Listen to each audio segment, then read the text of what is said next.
Hello everyone, स्वागत करती हूँ आपके अपने चैनल एग्ज़ाम फतेह में। मैं एसएससी जीडी के लिए एक ऐसा मॉक टेस्ट लेकर के आई हूँ जिसमें अगर आपने इन 20 प्रश्नों में से सिर्फ 10 प्रश्न भी कर दिए तो आपकी हिंदी अच्छी मानी जाएगी। तो चलिए क्लास को स्टार्ट करते हैं और देखेंगे पहला प्रश्न।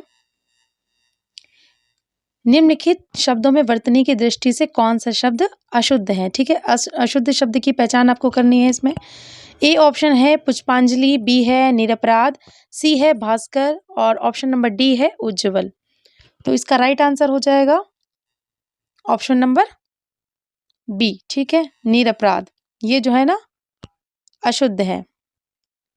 अगला प्रश्न देखेंगे। निम्नलिखित में से कौन सा शब्द अमृत का पर्यायवाची नहीं है? ठीक है, अमृत का जो शब्द पर्यायवाची नहीं है उसकी पहचान आपको करना है। ए ऑप्शन है सुधा, बी है अमई, सी है मधु और डी ऑप्शन है आपका रसाल। तो इसका राइट आंसर हो जाएगा ऑप्शन नंबर डी। ठीक है, रसाल। बाकी सभी अमृत के पर्यायवाची शब्द है, सुधा, अमई और मधु। अगला प्रश्न देखेंगे। निम्नलिखित वाक्यों में से संबंध कारक वाले वाक्य को पहचानना है आपको। ए ऑप्शन है राम खाना खाता है, बी राधा का कुत्ता बहुत तेज दौड़ता है, सी ऑप्शन है राम ने रावण को मारा और डी ऑप्शन है माँ अपने बच्चे को मारती है। तो आपको सही इसमें पहचानना है कि कौन सा हो जाएगा। संबंध कारक वाला पहचानिएगा कौन सा हो जाएगा भाई। इसका राइट आंसर हो जाएगा ऑप्शन नंबर बी, राधा का कुत्ता बहुत तेज दौड़ता है। ठीक है, अगला प्रश्न है। निम्नलिखित वाक्य में रेखांकित किए हुए भाग में कौन सा पदबंध है? ठीक है, देश भर के युवा अब बेरोजगार नहीं रहेंगे। इसमें ये जो देश भर के युवा, ये जो युवा हैं वो क्या हो जाएगा? ए ऑप्शन क्रिया विशेषण हो जाएगा, बी संज्ञा हो जाएगा, सी ऑप्शन सर्वनाम हो जाएगा या डी ऑप्शन क्रिया हो जाएगा। इसमें युवा शब्द आपका क्या है? तो युवा शब्द क्या है? इसका राइट आंसर हो जाएगा ऑप्शन नंबर बी, संज्ञा हो जाएगा। ठीक है, अगला प्रश्न है। निम्नलिखित में स्त्रीलिंग शब्द कौन सा है? ए ऑप्शन है वेदना, बी अध्याय, सी त्याग और डी ऑप्शन है नेत्र। तो इसका राइट आंसर क्या होगा?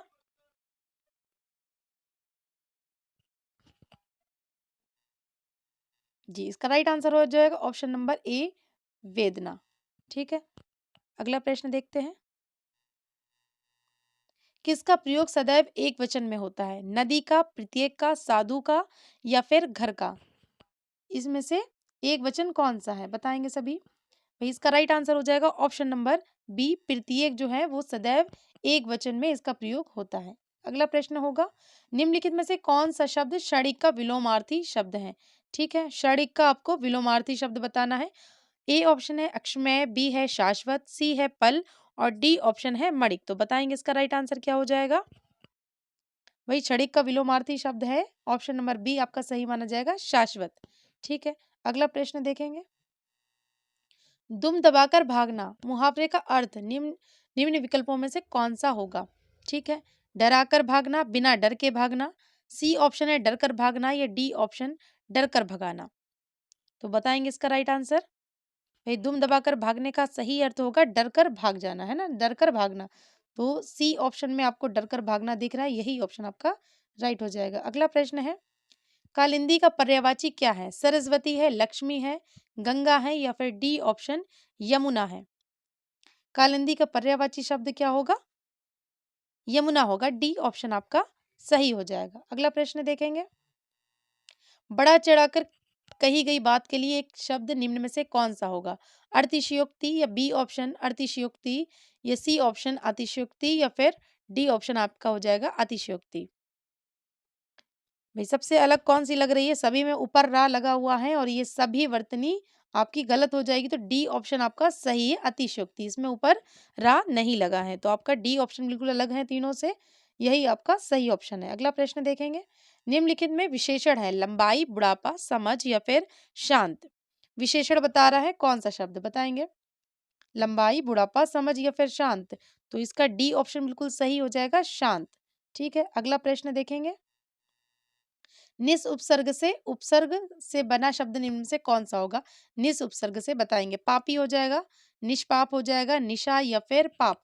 बताएंगे। निस उपसर्ग से बना शब्द आपकी पहचानना है तो इसका राइट आंसर क्या होगा? इसका राइट आंसर हो जाएगा ऑप्शन नंबर बी, निष्पाप। ठीक है, अगला प्रश्न देखेंगे। निम्नलिखित शब्दों में से तत्सम शब्द आपको पहचानना है, कौन सा होगा? कारण, बी ऑप्शन है लोहा, सी है बंदर और डी ऑप्शन आपका हो जाएगा दूध। तो इसका राइट आंसर होगा तत्सम शब्द कौन सा है इसमें? कारण जो है वो तत्सम शब्द है, तो ए ऑप्शन आपका बिल्कुल सही हो जाएगा।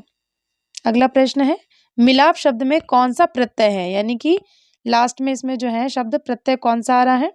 मिल, आप, अप या फिर लाप। तो इसका राइट आंसर हो जाएगा ऑप्शन नंबर आप। ठीक है, क्या आ रहा है? आप आ रहा है, तो बी ऑप्शन आपका सही हो जाएगा। ठीक है, आप। अगला प्रश्न है, निम्नलिखित में रूढ़ शब्द कौन सा है? दूध वाला, घुड़सवार, सी ऑप्शन आपका है नाग, डी ऑप्शन लंबोदर। तो इसका राइट आंसर हो जाएगा ऑप्शन नंबर सी, नाग। ठीक है, ये एक रूढ़ शब्द है। अगला प्रश्न देखेंगे। निम्नलिखित शब्दों में तद्भव शब्द कौन सा है, आपको पहचानना है। ए प्रस्तर है, बी जामुन, सी तैल या डी ऑप्शन पौत्र। तो इसका राइट आंसर हो जाएगा तद्भव शब्द आपका बी ऑप्शन जामुन। जामुन जो है वो एक तद्भव शब्द है इसमें। अगला प्रश्न देखेंगे। निम्नलिखित वाक्यों में से शुद्ध वाक्य को आपको पहचानना है। मैं तुमको कुछ कहता है, मैं और मेरी माँ घूमने जाने वाली हैं, सी ऑप्शन है प्रत्येक को 5-5 रुपए दिए जाए या फिर डी ऑप्शन तुम्हारे को जाना है। तो इसमें सही शुद्ध वाक्य को पहचानना है, तो वो हो जाएगा ऑप्शन नंबर सी, प्रत्येक को 5-5 रुपए दिए गए। ठीक है, अगला प्रश्न देखेंगे। निम्नलिखित में सर्वनाम है, ए ऑप्शन है घर, बी है आप, सी पहाड़ या फिर डी ऑप्शन नदी।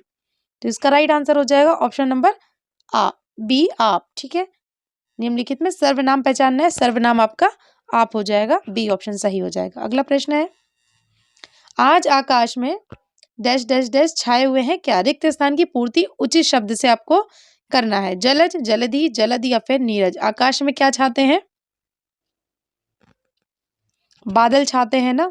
तो अब यहाँ पर बादल नहीं दिया गया है, उसका पर्यायवाची शब्द दिया गया है, तो कौन सा हो जाएगा?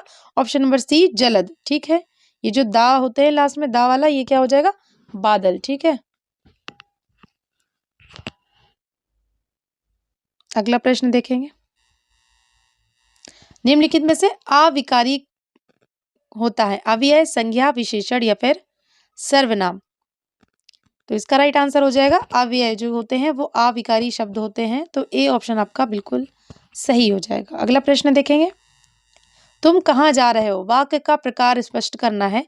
विधिवाचक वाक्य है, प्रश्नवाचक वाक्य है, निषेधवाचक वाक्य है या फिर विस्मयवाचक वाक्य है। तुम कहाँ जा रहे हो, इसका राइट आंसर क्या हो जाएगा? Option number B. भाई प्रश्न पूछा जा रहा है तो प्रश्नवाचक वाक्य ये हो जाएगा। भाई हमारी क्लास यहीं पर समाप्त होती है। आज के 20 इंपॉर्टेंट क्वेश्चन थे ये। ठीक है, तो अगर आपने इसमें से 10 आंसर भी सही दिए होंगे तो ये आपकी हिंदी अच्छी मानी जाएगी। तो चलिए आज की क्लास यहीं पर समाप्त करते हैं। तब तक के लिए सभी लोग अपना ध्यान रखिए। Okay, good bye.